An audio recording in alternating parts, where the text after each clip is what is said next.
It came just after the palace shared that she had had abdominal surgery in January. We've seen the princess in public only 2 times since then. She appeared on the Buckingham Palace balcony to mark King Charles's official birthday back in June, followed by a great appearance at Wimbledon with her daughter, Princess Charlotte, in July. They had a huge standing ovation when they appeared there. We will likely see a bit more of her in the coming months. She says that she's excited to take on a limited schedule of public events this fall as she continues to recover, with a deeper appreciation for the everyday blessings we so often, sadly, take for granted. Joining us now is Rob Shooter, who worked as a publicist for a member of the royal family and now hosts the Naughty But Nice podcast. She really got quite personal and quite vulnerable in this video because she doesn't like doing that. No, not at all. This took me by surprise. I think we knew there was chatter that they would be putting out a statement, and most of us thought it would be a 20-second, maybe a minute short statement, very much like what she gave on the bench there in the garden. This was a really well-produced, almost mini movie, almost giving you an insight into this very private life. And so I was shocked at how personal it was. I was shocked at how romantic it was, how they were touching each other, which we never get to see royals really do before. And so there was lots of things about this that just broke the mold. There was a little bit of debate over whether to include the children, because apparently you've learned that she didn't want to initially show the children. They are very guarded. Yeah, absolutely. So this was a big debate within the family. Should the children be in this video? She has worked very hard to make sure the children do have a private life. Now, the difficulty they have is, unlike celebrity children, the family is the business is the family. These lines are blurred, and so they decided ultimately to do this. I'm told ultimately Kate was comfortable, but it was William's idea. William's idea to include them. All right. Kensington Palace did not say specifically that Catherine was cancer-free. We still don't know what kind of cancer she suffers from or how advanced that cancer was, how far it might have spread.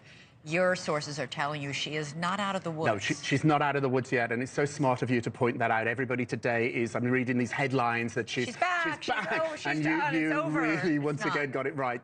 This is a very carefully worded video. It's a voiceover that she did. They don't want to be caught again in a perceived mistruth. So initially, this was rather badly handled, and at first we all had all this speculation, so they don't want to do that again. It wasn't a mistruth, they just didn't say anything, and the speculation... Well, initially there was reports that insiders in the palace said it was not cancer.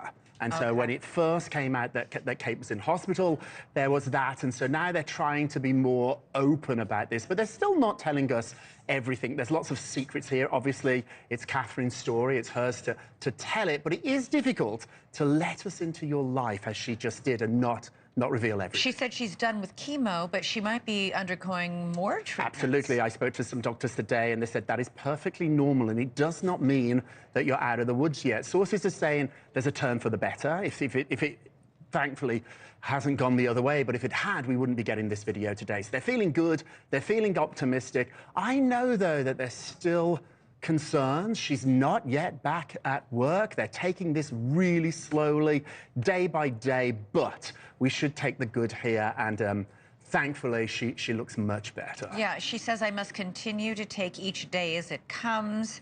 The path to healing and full recovery is long. Yeah. She's telling us there, if you listen to what she says, and you don't sort of take your own emotion to it. We all want her to be well. We want this to be a princess fairy tale ending, and it's not at the moment. She's still struggling, and I think, honestly, in the long run, the more she acknowledges that, the more people will relate to her. This video today is such a turning point for someone who's normally so private. She did say she will begin doing some limited public appearances. Yeah. How important is that for the royal family, given the fact that King Charles has cancer? We still don't know what kind or how far along his is, but he's also been undergoing chemotherapy and treatment. Prince Harry is off whining in Montecito. It's really important. This is what the family does. This is the job. This is the job, to turn up at these events. I'm told on November 10th there's a huge Remembrance Sunday in Britain, and I'm told the whole family will be there for that, including Kate. So I think we're going to see limited appearances from her until she feels well enough to be back, and that's when we can toss our crowns or our hats in the air and celebrate. But at the moment, tread carefully, tread carefully. Be careful while also being happy for her that she wouldn't have put this out if She there wouldn't have hasn't done been it. some sort of a milestone that had been Yeah, it's good news. crossed. It's good news. It's good news. Thanks so much for watching. Go to joinnn.com to find NewsNation on your television provider. And don't forget to click the red subscribe button below to get more of NewsNation's fact-driven, unbiased coverage.